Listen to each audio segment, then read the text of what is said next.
असुरी लक्ष्मी साधना का खतरनाक रहस्य। शत्रु होंगे खत्म, धन बरसेगा।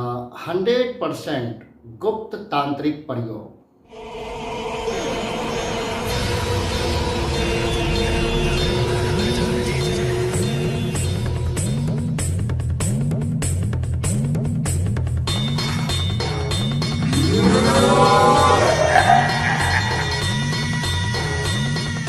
क्या आपने कभी ऐसी साधना के बारे में सुना है जो आपको सिर्फ धन ही नहीं बल्कि आपके शत्रुओं को भी अंदर से कमजोर कर दे?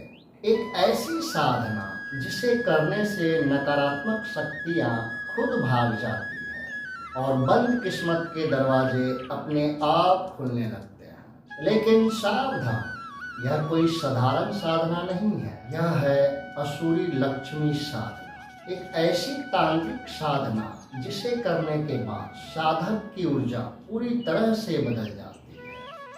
आज मैं आपको इस साधना का पूरा रहस्य बताने वाला हूँ। मंत्र, विधि, नियम और वो चेतावनियाँ जो आपको कहीं और नहीं मिलेगी। वीडियो को अंत तक जरूर देखना, क्योंकि इस साधना में एक छोटी सी गलती आपके लिए बहुत भारी पड़ सकती है। इसलिए इस वीडियो को ध्यान से अंत तक देखना। सबसे पहले आपको ये समझना जरूरी है कि असुरी लक्ष्मी है क्या। हम सभी जानते हैं माता लक्ष्मी को धन, सुख और समृद्धि की देवी है। लेकिन तंत्र शास्त्र में एक और रूप का वर्णन मिलता है जिसे कहा जाता है असुरी लक्ष्मी। यह लक्ष्मी का वो रूप है जो सीधे ऊर्जा का अंधकार पक्ष से जुड़ा हुआ है। यह साधना विशेष रूप से उन लोगों के लिए है जिनके जीवन में शत्रु बहुत ज्यादा हो, पैसा टिकता ना हो, नकारात्मक शक्तियां परेशान करती हो, सारे काम बनते बनते रुक जाते हो। असुरी लक्ष्मी साधना इन सभी समस्याओं को जड़ से खत्म करने की क्षमता रखती है।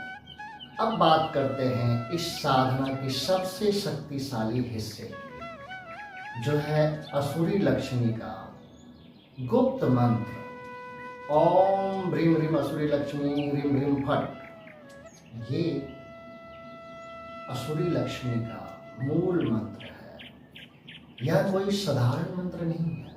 ह्रीम और ह्रीम बीज मंत्र है जो ऊर्जा को आकर्षित और नियंत्रित करती है।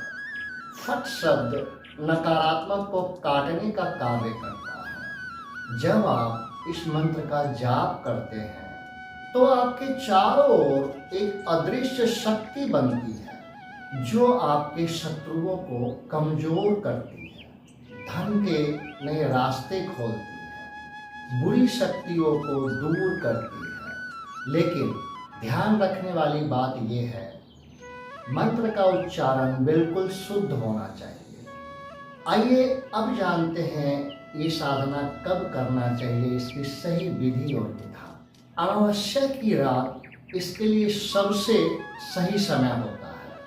इस साधना के लिए आप आसन कोई भी ले सकते हैं, लेकिन वो आसन शुद्ध होना चाहिए। उत्तर दिशा रुद्राक्ष की माला से 41 माला मंत्र की जाप, और जब आपका ये जप पूरा हो जाता है तो उसका दशांश हवन करना है आपको। अब बात करते हैं इसमें लगने वाली सामग्री जो बहुत ही महत्वपूर्ण है इस साधना के लिए। घी, काले मिर्च जो पिसा हुआ होना चाहिए, और उसमें थोड़ा सा सराम मिलाएं और इसको मिक्स करके पूरा इससे आपको हवन करना है। और जब आपका ये साधना पूर्ण हो जाए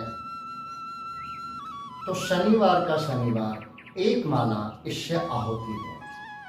यह हिस्सा गुप्त और बहुत ही शक्तिशाली माना जाता है, क्योंकि यह साधना सीधे तांत्रिक ऊर्जा को सक्रिय करती है। इस साधना में एक और महत्वपूर्ण तत्व है दैत्य गुरु शुक्राचार्य की उपासना, क्योंकि असुरी शक्तियों के गुरु शुक्राचार्य माने जाते हैं। तो आपको साधना शुरू करने से पहले दैत्य गुरु शुक्राचार्य का मंत्र का एक माला जप करना है। उसके बाद ये साधना शुरू करें और प्रतिदिन दैत्य गुरु शुक्राचार्य का जो मंत्र है उसका एक माला जाप करें आप इस साधना के लिए।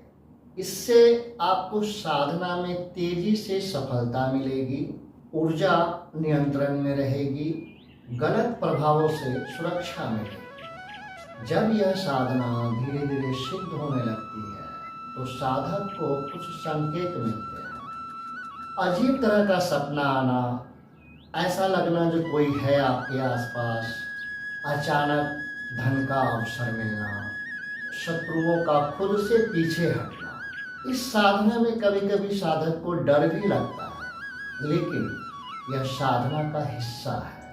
आपको इस साधना में कभी डरना नहीं है और ना ही बीच में साधना को खंडित करना है, यानी कि बीच में साधना आपको नहीं छोड़ना है। दोस्तों, इस साधना को कभी आप मजाक में ना करें। अगर आपको विश्वास ना हो तो भी ना करें, क्योंकि अगर आपने इस साधना को शुरू किया और बीच में छोड़ते हैं तो वो आपके लिए बहुत ही खतरनाक हो सकता है। इस साधना के लिए आप हमेशा शुद्ध मन रखें, नियम का पालन करें और जो सबसे ज़रूरी बात है कि आप अपने भय के ऊपर नियंत्रण रखें। साधना के दरमियान आपको डरना नहीं है, क्योंकि यह साधना शक्ति तो देती है लेकिन परीक्षाएं भी लेती है। तो दोस्तों, ये थी असुरी लक्ष्मी साधना का गुप्त और रहस्यमय ज्ञान। अगर आप इस साधना को नियम पूर्वक सही तरीके से करते हैं तो 100% की आपकी किस्मत बदल सकती है। लेकिन याद रखें, तंत्र खेल नहीं है, यह एक शक्ति है। तो दोस्तों, इस वीडियो को मैं यहीं पे समाप्त करता हूँ। आशा करता हूँ कि मेरी दी गई जानकारी आपको पसंद आई होगी।